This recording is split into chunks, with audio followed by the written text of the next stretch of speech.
안녕하세요, 여수입니다. 오늘은 슬기로운 직장 상사 대처법에 대해서 알아보도록 하겠습니다. 직장인들의 영원한 숙제, 직장 상사입니다. 직장인들이 받는 스트레스의 한 70%는 인간관계에서 비롯된다고 해요. 직무에서 받는 스트레스 한 30% 정도밖에 안 되는 거죠. 직장 상사가 인간관계의 스트레스의 거의 대부분을 차지한다고 합니다. 그래서 우리 직장 내 괴롭힘 금지법 여기에 대해서도 이제 가장 문제가 되는 게 바로 직속 상사들, 직장 상사인데요. 직장 상사를 그렇다고 해서 다 없애버릴 수는 없잖아요. 직장 상사는 반드시 이제 함께 지내야 되는 그런 사람인데, 그리고 나한테 결정적인 어떤 직장에서의 도움을 줄 수 있는 그리고 조력자가 될 만한 그런 영향을 또 많이 끼치는 그런 사람이 되겠죠. 그런 존재에 대해서 잘 지내는 거는 지혜롭게 직장 생활을 하는 가장 지름길입니다. 어떻게 하면 직장 상사와 잘 지낼 수 있을까요? 몇 가지 케이스별로 보고 우리가 대처법을 한번 같이 고민하도록 하겠습니다. 지금 생각해보면요, 저도 직장 생활을 참 오래 했지만 지금 생각해보면 옛날에 막 끔찍했던 기억의 직장 상사가 있어요. 분명히 솔직하게 말씀드리건데, 근데 그때 정말 정말 진짜 저 사람은 정말 어떻게 저럴 수가 있을까, 너무 끔찍하다라고 생각을 했었는데, 이제 와서 생각을 해보면 그렇게 나쁘지 않았었다라는 생각이 들어요. 그 사람, 그분한테는 굉장히 그 사람 스마트했구나, 굉장히 이렇게 표현력이 딸렸구나, 지금 생각을 해보니 표현력이 딸렸구나. 그리고 이제 본인이 굉장히 겁이 많았구나. 그래서 어떻게 그때 그런 행동을 할 수밖에 없었구나. 이런 생각이 나중에 와서 들더라고요. 그래서 지금 이제 은퇴하거나 아니면 자영업 이제 직장을 바꿔서 그렇게 하신다는 분은 이제 제가 말씀드리는 거 같이 공감하실 거예요. 그리고 직장 현재 다니시는 분들도 지금 직장 상사 굉장히 마음에 안 들다고 하시더라도 이 사람이랑 같이 있으면 얼마나 오래 있겠나. 어차피 그분도 직장인, 나도 직장인인데 마찬가지 입장인데 그냥 잘 지내자라고 생각하시는 게 스트레스를 줄일 수 있는 약간의 방법이 되겠습니다. 자, 구체적으로 알아보도록 하겠습니다. 첫 번째는요, 정말 듣기 싫은 말, 설교, 잔소리 길게 하는 직장 상사 있어요. 아침부터 저녁까지 잔소리하는 직장 상사. 자, 그럼 어떻게 해야 될까요? 격하게 공감해 주는 게 차라리 더 좋은 방법입니다.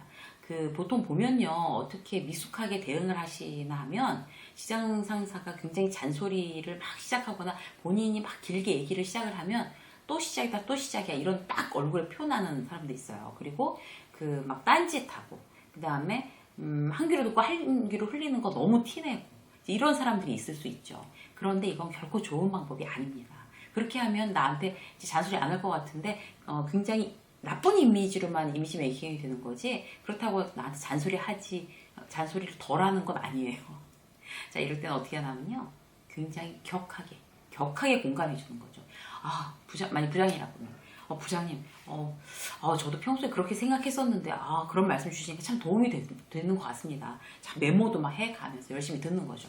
그리고 나서 내가 너무 이렇게 잔소리를 듣다가 제 시간에 퇴근도 못할 것 같은 어떤 그런 상황이 있을 수 있잖아요. 그러면 부장님, 진짜 너무 좋은 말씀 제가 이제 막 메모하면서 들었거든요. 근데 제가 오늘 몇 시까지 이 일을 맞춰야 되기 때문에 뒤에 나중에 말씀은 꼭 내일 다시 말씀해 주십시오. 정말 듣고 싶습니다. 근데 지금은 당장 저걸 좀 해야 될 것 같습니다. 라고 정중하고 막 이제 귀엽게 이렇게 그 자리를 피하는 방법이 있고요. 또 한 가지 방법은 다 듣고 있다가 진짜 요즘에 최 과장도 이런 문제 때문에 굉장히 고민하는 것 같은데 최 과장한테도 이런 거 말씀해 주시면 최 과장 굉장히 도움이 될 것 같습니다. 이렇게 해서 이제 이 부장을 다른 직원한테 이렇게 떠넘기는 거죠. 근데 결코 나쁜 방법은 아니에요. 그러면 이제 최 과장도 이제 어차피 다 알게 되잖아요. 그러면 최 과장도 듣고 있다가 정말 다른 어떤 누군가의 직원한테 또 이렇게 안내하거나 또 이렇게 제안해 주겠죠. 그런 식으로 굉장히 자연스럽고 정중하게 직장 상사의 어떤 잔소리를 피해 나가는 거, 그리고 지혜롭게 연구하셔야 됩니다. 그래서 그 방법을 써보시고요. 자, 두 번째는 뭔가 하면요, 직장 상사가 나를 싫어하는 것 같은 거예요. 나를 싫어해. 막 티가 나게 싫어해. 이럴 때는 어떻게 해야 되는 걸까요? 그런 것 때문에 이제 고민해 오시는 분들이 있고, 또 이제 메일로도 이제 상담해 오시는 분들이 계시는데, 직장 상사가 나를 유독 싫어한다 그러면 이제 보통 직장인들은 의욕이 많이 떨어집니다. 그리고 어떤 공포감에 사로잡히는 경우도 있죠. 그래서 이 문제를 제가 이제 직장 다니는 지인한테, 당신 같으면 직장 상사가 굉장히 미워한다 그러면 이게 막 싫어하고 나를 싫어하는 것 같으면 어떻게 할 것 같아? 라고 물어봤더니 하는 말이, 그러면 그냥 뭐 밥을 먹자고 하거나 뭐 커피를 마시자고 해서 물어볼 것 같아요. 그렇게 얘기하더라고요. 그것도 물론 이제 방법의 하나인데, 가장 이제 먼저 우리가 이제 생각해 봐야 될 거는 왜 나를 미워하는 걸까를 원인을 먼저 일단 내가 정확히 파악을 해서 거기에 대해서 최대한 빨리 수정이 들어가는 거. 이게 직장 생활을 이제 좀 민첩하게 하는 그런 한 가지 요령이라고 할 수 있습니다. 어떤 건가 하면 예를 들어 볼게요. 이제 생각을 해보는 거죠. 내가 왜 찍혔을까? 왜 나만 보면 짜증내고 못마땅하다는 듯이 나를 쳐다보고 있는 걸까? 그러면 혹시 뭐 내가 굉장히 좀 약해 보여서 나한테 뭐 스트레스 분풀이 하는 건가? 라고 생각할 수 있는 거고. 그 다음에 내가 뭐 굉장히 밀상으로 보일 만큼 굉장히 팀장 아니면 부장의 의견에 계속 반대를 했나? 라고 생각해 볼 수도 있고, 내가 뭐 일을 잘 못했나? 데드라인을 안 지켰나? 그리고 내가 뭐 윗사람, 부장님의 윗사람, 그러니까 이사님한테 뭐 굉장히 친한 척 딸랑거렸나? 막 이렇게 근처만 이렇게 쫓아다니고 이렇다고 그래서 미워하는 건가? 뭔가 이렇게 원인을 추려볼 수가 있잖아요. 그래서 만약에 데드라인을 잘 안 지키고 업무에 대해서 지적당하고 이렇게 했으면 당장 수정 들어가야 되는 거죠. 데드라인 절대로 지키는 거고, 자기가 왜 미움을 당하는지 보통은 압니다. 그래서 최대한 빠른 시간 안에 그걸 수정하지 않으면, 아까 제가 말씀드렸던 듯이 지인한테 지인이 얘기했던 것처럼 차 한잔 하시죠 부장님, 뭐 점심 좀 사주시겠습니까? 이래서 같이 얘기하는 거 의미 없습니다. 내가 데드라인 안 지키고 일 계속 빵꾸 내고 이러면요. 자, 그래서 그것부터 이제 수정하는 거고, 그리고 내가 약해 보여서 나한테 분풀이하는, 인성이 훌륭하지 않은 직장 상사가 나한테 분풀이하는 걸로 만약에 판단이 된다 그러면 그야말로 정말 대놓고 얘기를 해야 되는 거죠. 이런 식으로 저한테 이렇게 모욕적인 말씀을 하시고, 이제 이런 어떤 그런 부장님의 그런 모습이 나의 의욕을 굉장히 떨어뜨리고 지금 힘들게 한다. 그래서 부탁하고 있는데 이렇게 안 해주셨으면 좋겠다라는 거를 굉장히 좀 이렇게 단호하게 얘기를 해서 내가 더 이상 희생양이 되지 않도록 나 스스로를 보호하는 거. 이거는 굉장히 중요한 일입니다. 직장 생활에 있어서. 그렇게 하면 되는 거고. 그리고 밉상으로 보일 만큼 내가 딴 의견을 막 이렇게 내서 반대하고 이래서 그런가? 라고 하면 그 반대하는 의견을 어떻게 할 건지 다시 생각을 해봐야 되는 거죠. 이거는 뒤편에서 다시 말씀드리도록 하겠습니다.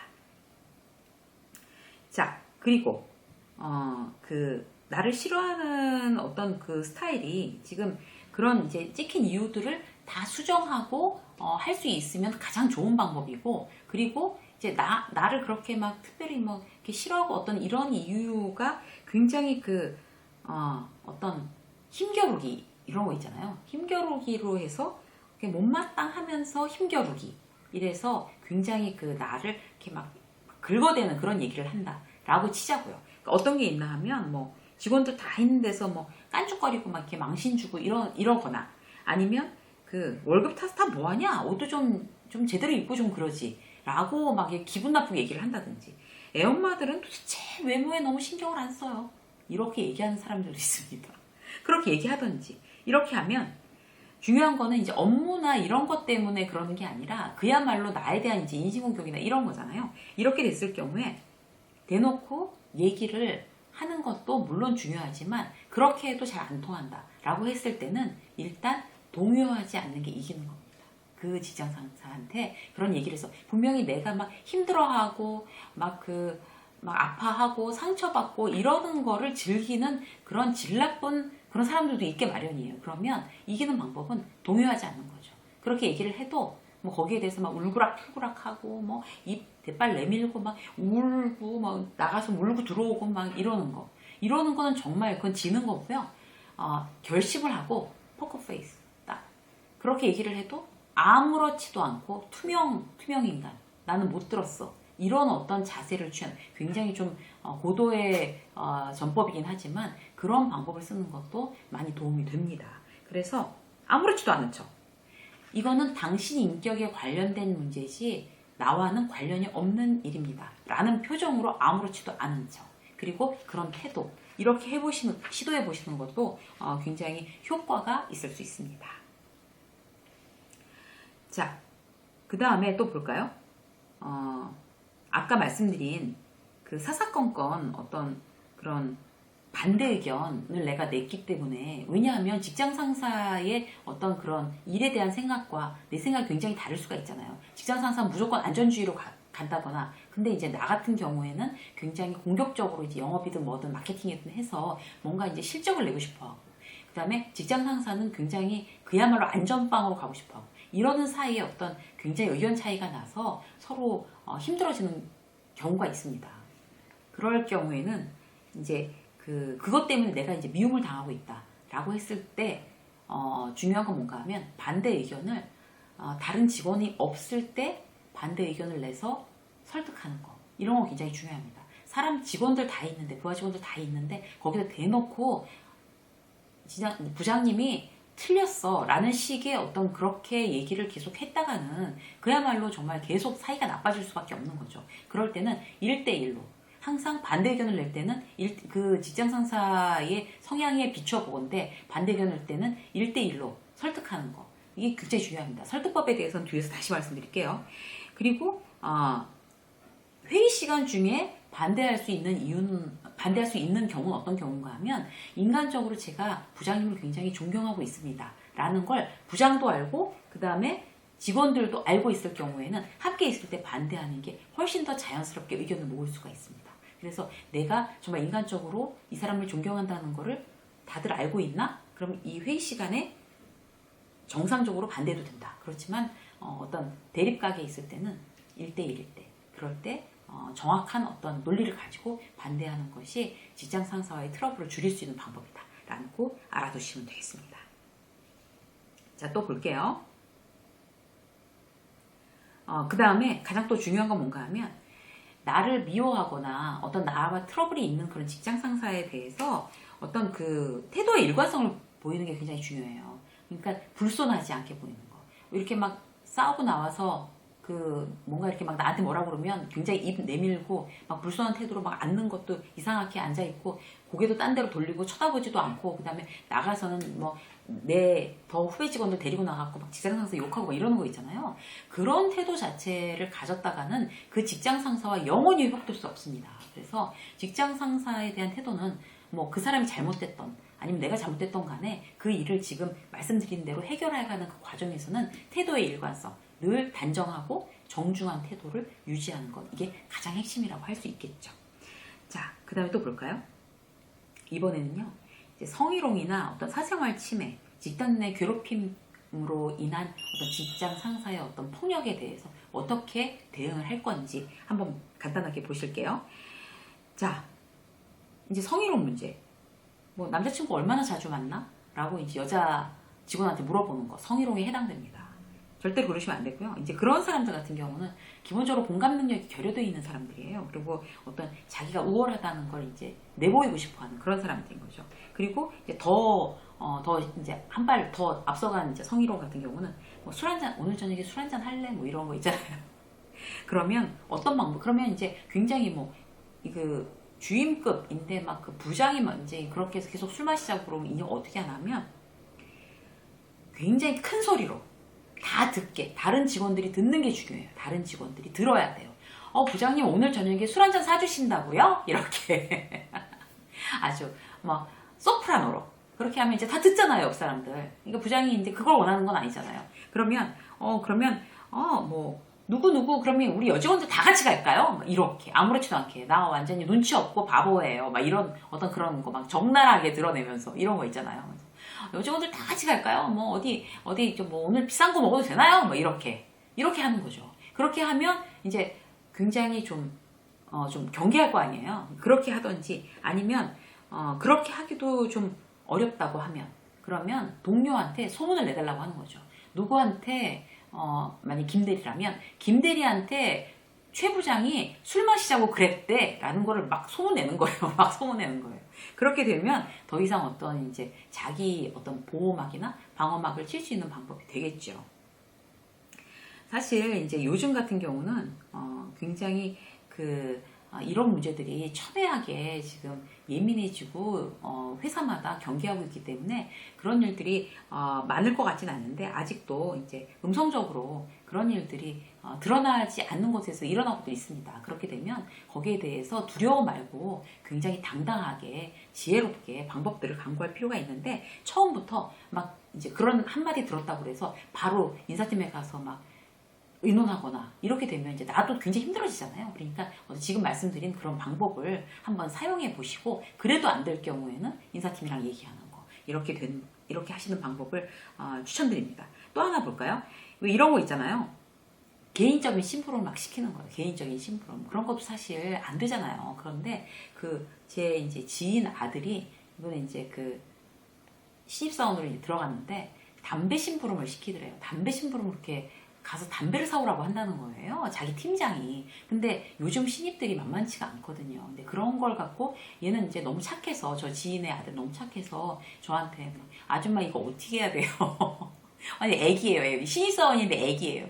그래가지고 이럴 때는 이렇게 해 라고 제가 가르쳐줬어요. 그랬더니 가서 어떻게 했냐면 담배를 사갖고 와갖고 온 동네 방네 다 듣게 제가 이제 그렇게 얘기해줬거든요. 온 동네 방네 다 듣게 부장님 여기 담배 사왔습니다. 잔돈 여기 있습니다. 막 이런 거 있잖아요. 큰 소리로 살짝 갖다 놓지 않고 이렇게 심사원이 하는 거죠. 그리고 회의 시간 같은데도 이제 어떤 드라마를 보니까 그렇게 나오더라고요. 커피 이제 그것도 이제 개인적으로 시킨 거죠. 커피 갖다 주고 부장님 커피값 4,500원입니다. 이따가 주세요. 잊어버리지 말고 이렇게 그렇게 하는 거 굉장히 좋은 방법입니다.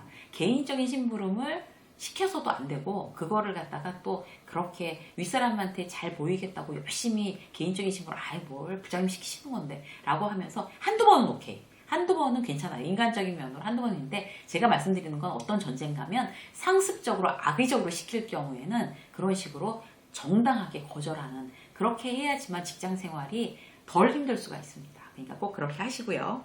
자, 마지막으로 볼까요? 직장에서 이제 굉장히 강압적인 어떤 본인이 직장 상사가 본인이 리더십이 없다고 생각을 하면 굉장히 이제 강압적이고 그런 권위적인 어떤 그런 분위기를 많이 그런 사람일수록 이제 더 많이 이제 표현합니다. 그런 직장 상사한테 막 짜증내면서 막 함부로 하고 막 강압적으로 하고 이런 직장 상사한테는 일단 질문에 대해서 굉장히 빨리 대답하는 거. 그렇게 해야지 이제 그 직장 상사한테 휘둘리지 않을 수가 있어요. 빨리 대답하는 거. 그리고 또 어떤 건가 하면 설득에 있어서 휘둘리지 않으려면 그냥 시키는 대로 하겠습니다. 당신 말이 틀렸든지 맞았든지 너무 무섭게 자꾸 강압적으로 하니까 막 무서워서 그냥 시키는 대로 맞든지 틀리든지 하는 거. 이렇게 하시는 분들이 많은데 그게 휘둘리는 거거든요. 그러려면 어떤 방법을 쓰시냐면요. 이런 방법을 쓰세요. 자, 어떤 상황에 있어서도 설명하고 초이스는 당신이 하십시오 라는 걸 분명히 해주는 거죠. 그게 이제 but you are free 라는 방법의 설득술 중에 하나입니다. 아주 간단한 방법인데 뭔가 하면 자, 예를 들어서 주말에 산에 가자. 직장 상사가 주말에 산에 가자. 요즘도 이제 그런 사람들 아직도 많대요. 자, 주말에 산에 가자. 아니면 저녁 때 번개하자. 아니면 주말을 끼고 워크숍을 가자. 라든지 어떤 이런 상황들이 이제 벌어졌을 경우 그런 상황들이 벌어졌을 경우 할 수 없이 가야지 막 이렇게 대빨 내밀고 이거 안 되는데 이런 게 아니라 정확하게 얘기해 주는 거죠.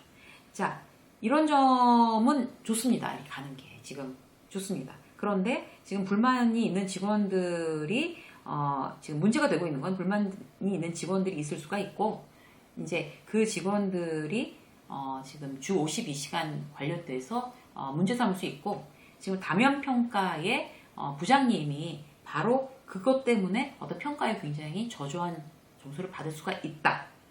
자, 이런 어떤 장점도 있지만 이런 리스크가 있다. 결정하십시오. 이렇게 하는 거죠. 그래서 그런 방법들을 써야지 무조건 위에서 시킨다고 막 권위적으로 막 내리누른다고 해서 그걸 그대로 이제 계속 휘둘리다 보면 직장생활 굉장히 힘들어집니다. 또 어떤 거 있을까요? 예를 들어서 업체가 샘플을 무리하게 추가 주문을 하는 거예요. 그렇게 되면 자, 추가 주문을 하면 회사는 이런 이득이 있습니다. 그러나 여기에 대해서 리스크는 업체에선 컴플레인, 그 다음에 추가 주문했을 경우에 어떤 가격의 실질적인 영향, 그 다음에 갑질로 지금 고발당할 수 있고 이런 리스크가 있습니다. 결정하십시오. 이렇게 굉장히 객관적이고 자 결정하시는데 이런 리스크가 있어서 결국에는 내 뜻대로 직장 상사를 설득할 수 있어야 직장이 덜 힘들겠죠. 예, 그래서 이런 방법도 굉장히 권위적인 막 함부로 뭐 까라면 까 뭐 이런 직장 상사들한테는 반드시 요령껏 써보시기 바라겠습니다. 자, 오늘은 그 슬기로운 직장 상사 대처법에 대해서 몇 가지 말씀드렸는데요.